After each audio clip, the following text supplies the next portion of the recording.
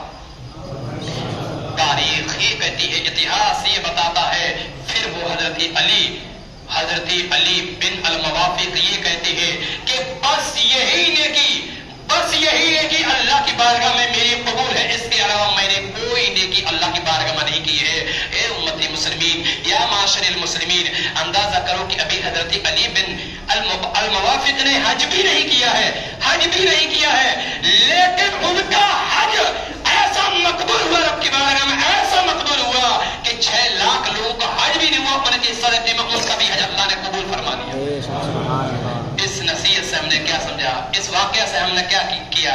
تذکرۃ الاولیاء کے اندر یہ پورا واقعہ موجود ہے۔ اس سے ہم نے یہ سیکھا کہ اگر ہماری پڑوس میں کوئی غریب ہے، ہمارے پڑوس میں کوئی پریشان ہے، ہمارے پڑوس میں کوئی یتیم و غریب ہے، تو آپ اس کی مدد کریں۔ اگر ہو سکتا ہے کہ آپ کے پاس بھی زیادہ مال و دولت نہ ہو، لیکن اتنا ہو کہ جس سے آپ کے پڑوس کی امیدیں پوری ہو جائے، جس سے وہ کھانا کھا سکے، تو یہ سمجھ لیجیے کہ آپ جو اللہ کے لیے دے رہے ہو، آپ غریب کے لیے جو دے رہے ہو، یہ آپ اس پر کوئی احسان نہیں کر رہے ہو، آپ کا کوئی احسان نہیں، ارے یہ تو رب کا احسان آپ کے اوپر ہے کہ اللہ نے آپ کو اس لائق بنایا کہ آپ کسی کی مدد کر سکیں۔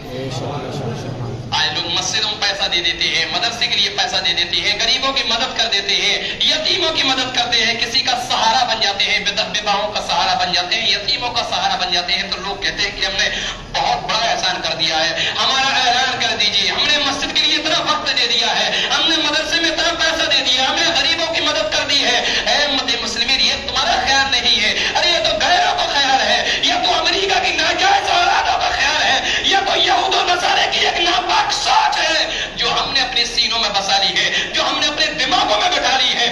بلکہ رسول کا تو پیغام یہ ہے کہ میرے امتیوں، اگر تم صدقہ کرتے ہو، اگر تم اللہ کی راہ کے لیے دیتے ہو، رب کی رضا کے لیے دیتے ہو، تو سیدھے ہاتھ سے دو، تو ڈیرے کو خبر نہ ہو۔ یہی امت مسلمین کا پیغام، یہی ایک ہمارا اور آپ کا پیغام ہے۔ ہم رسول اللہ صلی اللہ علیہ وسلم کے ماننے والے ہیں، ہم رسول اللہ صلی اللہ علیہ وسلم کے امتی ہیں، اور جب امتی ہے تو امتی ہونے کا فرض نبھائیے اور صحیح طریقے سے نبھائیے۔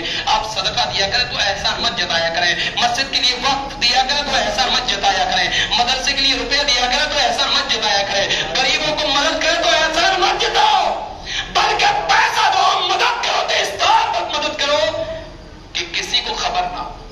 اگر خبر ہی ہو گئی تو وہ مدد کیسی، خبر ہی ہو گئی تو مدد کیسی؟ عزیزان